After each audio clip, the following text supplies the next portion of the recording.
आज हम स्टडी करेंगे कि एक्स-रेज की डिस्कवरी कैसे हुई थी। 19वीं शताब्दी में एक फिजिक्स के साइंटिस्ट थे, फिजिसिस्ट, जिनका नाम था विलियम रॉन्टजन। इन्होंने एक्सीडेंटली एक्स-रेज की खोज की थी। और कैसे हुई थी? उन्होंने देखा कि जो कैथोड रे वाला एक्सपेरिमेंट ये कर रहे थे और उन्होंने ये देखा कि कैथोड रे ट्यूब में जब इलेक्ट्रॉन्स जो है वो किसी मटेरियल से टकराती थी तो एक तरीके की किरण प्रोड्यूस करते थे और वो जो किरणें थी उस एनोड के पीछे रखे हुए एक फ्लोरेसेंट मटेरियल जैसे जिंक सल्फाइड मटेरियल पर चमक उत्पन्न कर रही थी। चूंकि विलियम रॉन्टजन को इन किरणों के नेचर के या इनकी प्रकृति के बारे में किसी भी तरीके का कोई ज्ञान नहीं हुआ था, इसलिए उस समय इन्होंने इन किरणों का नाम जो है एक्स-रेज रखा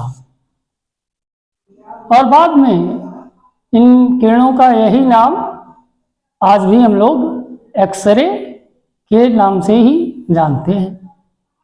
जो एक्सरे बाद में इनका जब प्रोडक्शन किया गया तो इफेक्टिवली मतलब सही से एक्सरेज जो है वो कब प्रोड्यूस होती थी? जब कोई भी इलेक्ट्रॉन वो किसी हैवी मेटल पर, डेंस पार्टिकल पर या डेंस मैटर पर या डेंस मेटल पर किसी जब स्ट्राइक करता है कोई भी इलेक्ट्रॉन, तब इलेक्ट्रॉन के टकराने के बाद एक्सरेज प्रोड्यूस होती थी। एक्सरे चूंकि किसी भी तरीके का इन पर कोई चार्ज था नहीं, मतलब ये न्यूट्रल था इनका नेचर, और इसलिए एक्सरेज ना तो इलेक्ट्रिक फील्ड में डिफ्लेक्ट होती थी और ना ही मैग्नेटिक फील्ड में किसी भी तरीके से इनका डिफ्लेक्शन होता था। एक्सरेज की जो सबसे खास बात थी कि इन रेज में बहुत ज्यादा पेनेट्रेशन पावर होती है। पेनेट्रेशन पावर का मतलब कि ये किसी भी मेटल को काफी, अगर मोटी चद्दर हो मेटल की, उस मेटल की भी चद्दर को ये पार कर जाते हैं। आप लोग देखते होंगे कि एक्सरे जब किया जाता है किसी भी मनुष्य का तो एक्स रे जो है वो मनुष्य के मांस को पार कर जाती है और सिर्फ हड्डियों का फिगर आता है। आप सोचिए कि इनकी जो भेदन क्षमता होती है वह काफी ज्यादा होती है और उनकी इस पेनेट्रेशन पावर का बड़ा यूज किया जाता है। कोई भी मटेरियल हो उस मटेरियल के इंटीरियर में स्टडी करने के लिए। इंटीरियर माने उस मेटल के अंदर की स्टडी करने में इनका यूज किया जाता है। जैसे मान लीजिए कोई सरिया है, उसमें बबल आ गया बनते समय, तो ये डिटेक्ट कर लेती है। इनकी जो वेवलेंथ होती है एक्सरेज की वो बहुत कम होती है, लगभग 0.1 नैनोमीटर की होती है।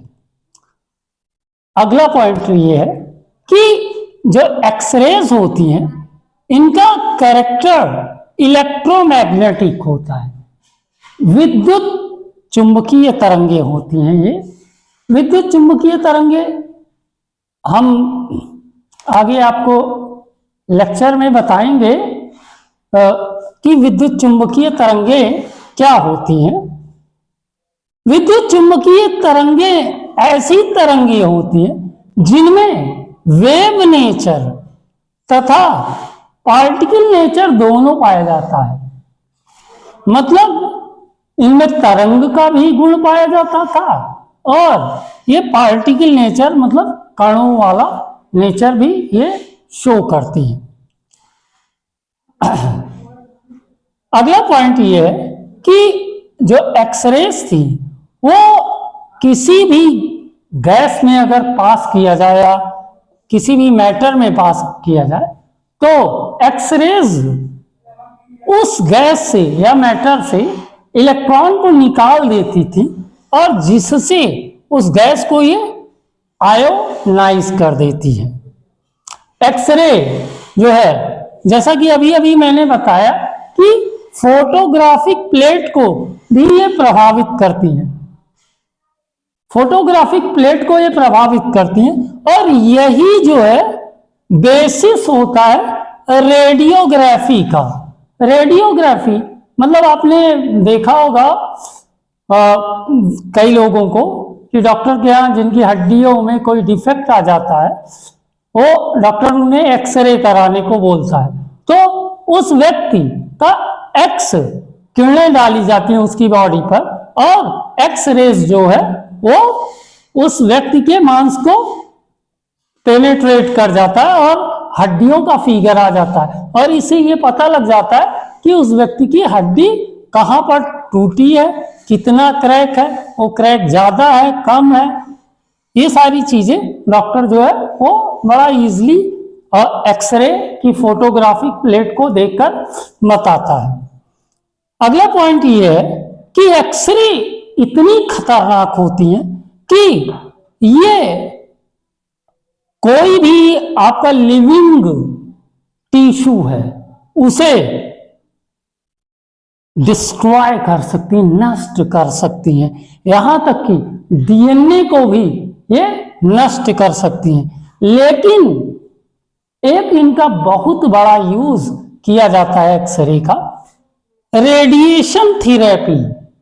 आप लोग सुने होंगे कैंसर का इलाज जब किया जाता है तो कैंसर के इलाज में मोस्टली दो थेरेपी चलती है, एक कीमोथेरेपी, उसमें जो है कुछ दवाइयां वो पेशेंट को चढ़ाई जाती हैं, और रेडिएशन थेरेपी।